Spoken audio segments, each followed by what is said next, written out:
الحب داء عضال لا دواء له يحار فيه الأطباء المحارير قد كنت أحسب العاشقين غلوا في وصفه فإذا بالقوم تقصير. Mmoja katika wenye kupenda anasema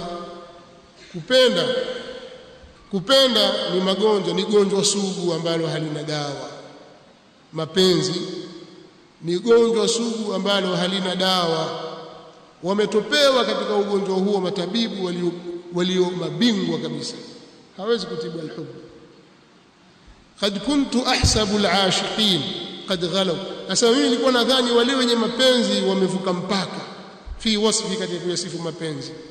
Fa idha bilqaumi taqsir, kumbe jamaa wamefanya upungufu katika kuyasifia mapenzi. Mapenzi ni zaidi ya vile wanavyosema wao. Sio mapenzi ya mapenzi kuwapenda wanawake tu au wanawake kuwapenda wanaume, la, mapenzi juu ya vitu au juu ya watu. Mtu akakipenda kitu humwambii kitu kwamba bila hili mimi siwezi.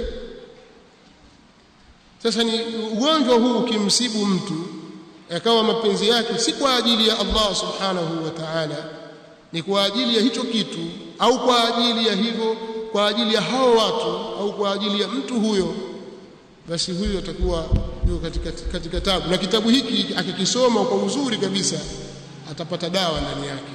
Kwa hiyo الإمام رحمه الله تعالى قد أفرد لمعالجة مرض من أخطر أمراض القلوب بهذا الكتاب، بهذا المصنف. ameweka kwa ajili ya kutibu maradhi miongoni mwa maradhi hatari kabisa ya nyoyo kwa kuandika kitabu hiki.